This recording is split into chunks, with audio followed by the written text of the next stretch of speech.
एक बड़े से शहर के बीचों बीच एक ऊंची बिल्डिंग थी। ऊंची बिल्डिंग में एक मल्टीनेशनल कंपनी का ऑफिस था और रात के समय उस ऑफिस में दो लड़के कॉरिडोर में टहल रहे थे कि तभी किसी के रोने की आवाज आई। ऑफिस में कोई लड़की रो रही थी। क्यों, आखिर क्यों भगवान? नमन और करण डरते डरते उस आवाज की तरफ बढ़े। उन्होंने एक केबिन में झांका तो वहां उनकी कलीग नेहा बैठकर रो रही थी। अरे नेहा, तू क्यों रो रही है ऐसे? रात के सन्नाटे में तेरा रोना बड़ा डरावना लग रहा है। सीरियसली यार, तुझे पता है रात के शिफ्ट में हम ही लोग होते हैं, फिर भी। अरे डर छोड़ो, कम से कम मेरे रोने का कारण तो पूछो। क्या हुआ बताओ। यह सब मेरा मजाक मत बनाओ। तुम लोगों को शायद पता नहीं, लेकिन उस वानी को प्रमोशन मिल गया। क्या? तो वो तो सबसे जूनियर है।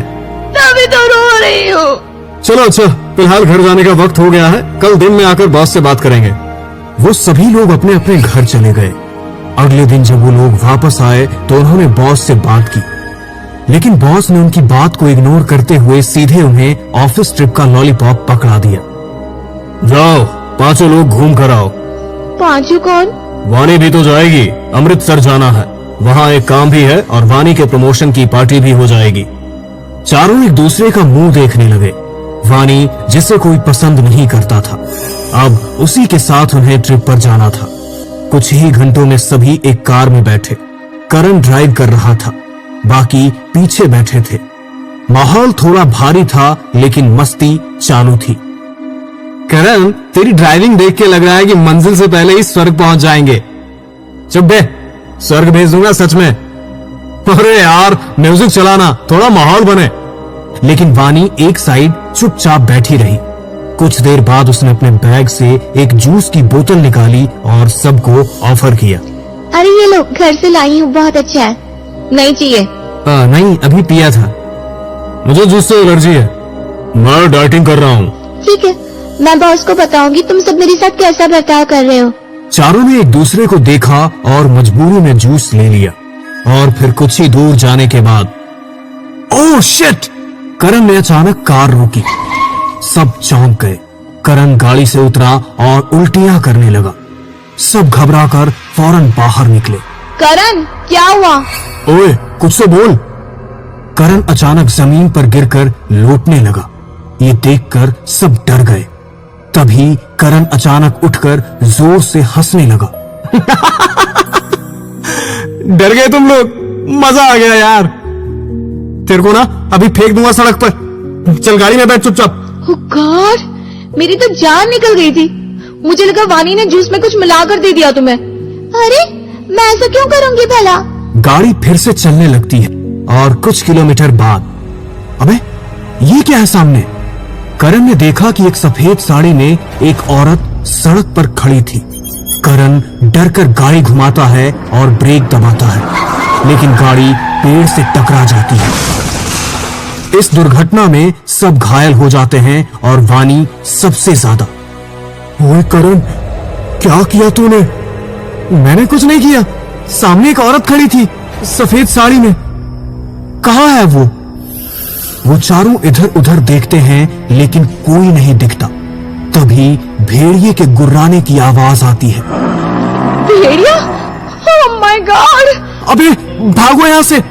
तभी दूर नेहा को एक पुराना अस्पताल दिखता है। उधर देखो, एक हॉस्पिटल है, चलो वहाँ। सभी जख्मी हालत में लंगड़ाते हुए उस पुराने अस्पताल में पहुंचे। वो जगह बेहद डरावनी थी। तभी एक झटके से एक नर्स उन पांचों के सामने आती है। क्या चाहिए? सब एकदम झिझक गए। वो हमारा एक्सीडेंट हुआ है, मदद चाहिए। उस कमरे में चले जाओ, मैं आता हूँ। सबको यह अस्पताल और डॉक्टर बड़ा अजीब लग रहा था, पर फिलहाल वो सब उस कमरे में जाते हैं। कमरा बिल्कुल खाली, बस एक टूटा फूटा बेड। नेहा, वानी और करण बैठ जाते हैं। यश और नमन बाहर निकल जाते हैं। नमन, नमन। ये आवाज आई कहां से? उधर ये शायद चल के देख के आते हैं। वो दोनों आवाज के पीछे चलते हैं और चलते चलते एक अंधेरे कॉरिडोर में कदम रखते हैं। वो अब एक दूसरे को भी नहीं देख पा रहे थे। तभी अचानक उन दोनों की कलाई को एक हाथ पकड़ता है। वो हाथ बेहद ठंडा था, जैसे बर्फ का बना हुआ। तेरा हाथ इतना ठंडा कैसे हो गया यश? छोड़ मेरा हाथ। अभी मैं तेरा हाथ नहीं पकड़े हूं, तू मेरा हाथ पकड़े है और ये बहुत ठंडा है। यश भाग यहां से, यहां कोई और है। वो पल जैसे किसी बुरे सपने से भी ज्यादा खौफनाक था।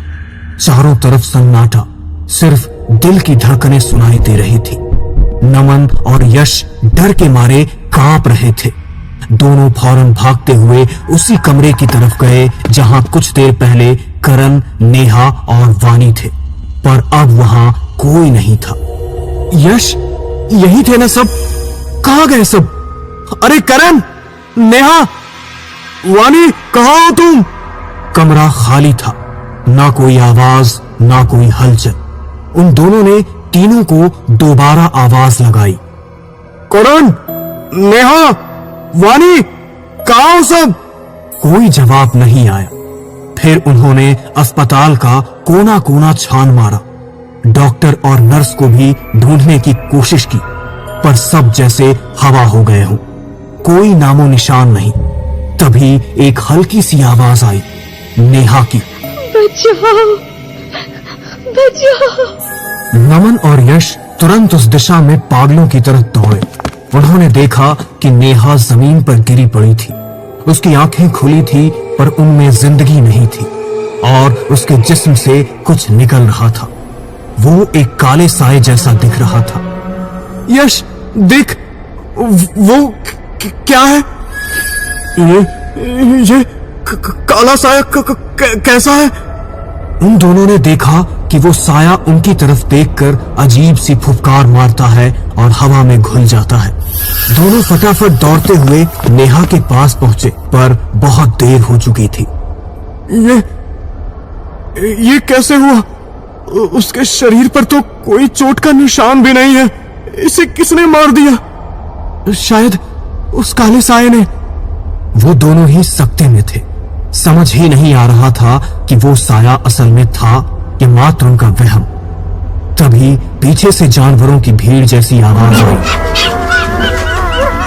दोनों ने घूम कर देखा तो हैरान रह गए। यश, वो देख, ये क्या बवाल है? दर्जनों जंगली जानवर उनकी ओर दौड़ते चले आ रहे थे।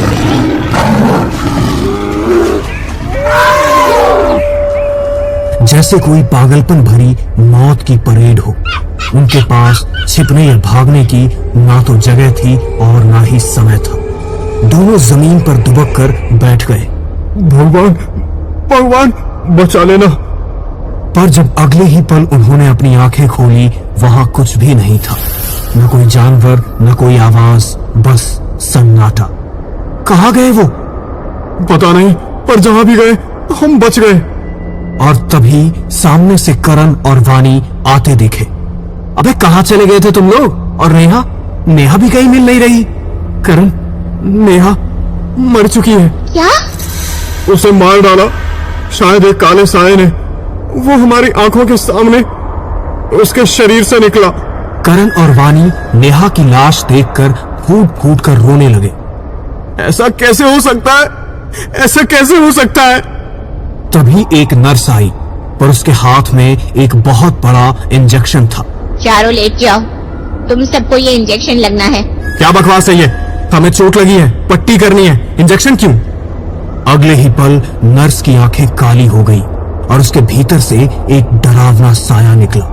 वही काला साया, और वो करण के अंदर समा गया। करण की आंखें पलट गई और वो पागलों की तरह बड़बड़ाने लगा। मैं सबका अंत कर दूंगा, सबका। करण ने नर्स के हाथ से इंजेक्शन छीन लिया और सीधे यश के सीने में घुसा दिया। नहीं, यश!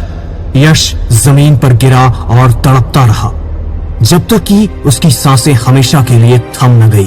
करण, रुक पर करण अब करण नहीं था, वो किसी और के वश में था। नमन वानी का हाथ पकड़कर भागा। उन्हें बस उस जगह से निकलना था और अपनी जान बचानी थी। करण उनके पीछे चिल्लाता हुआ भागा, कोई नहीं बचेगा, कोई नहीं। तभी वानी अचानक रुक गई। उसने नमन का हाथ छोड़ा और उसे पीछे की ओर धक्का दे दिया। वानी, तुम क्या कर रही हो? करण ने दौड़ते हुए नमन के सीने में वही इंजेक्शन घुसा दिया। नमन गिर पड़ा, दर्द से कराहता हुआ, और उसकी आंखें धुंधली होने लगी। वानी, क्यों? क्योंकि तुम सब मेरे साथ गद्दारी कर रहे थे। वानी की आंखें अब नफरत से जल रही थी। तुम्हें पता था ना नेहा का मेरे पति के साथ रिश्ता था, फिर भी तुम सब चुप रहे। न किसी ने मुझे बताया न उसे रोका। मैं बेवकूफ बनती रही, इसीलिए मैंने तुम सबको सबक सिखाने का फैसला किया। एक एक को जो जूस पिलाया था ना तुम लोगों को, वो सब मेरे काले जादू का हिस्सा था। अब करण पूरी तरह मेरे वश में है। करण बेजान शरीर की तरह खड़ा था, वानी की हर बात मानता हुआ। अब अपने गले में ये इंजेक्शन मार दो। करण ने बिना कुछ कहे वही किया। इंजेक्शन खुद को दे मारा और जमीन पर गिर पड़ा बेजान। चारों तरफ एकदम सन्नाटा था। एक के बाद एक सब खत्म हो चुके थे। नमन आखिरी सांस ले रहा था। उसकी आंखें बंद हो रही थी, लेकिन उसके कानों में एक आखिरी आवाज गूंज रही थी। धोखा देने वालों का यही अंजाम होता है। अगली और आखिरी बारी मेरे पति की है, वो भी मरेगा।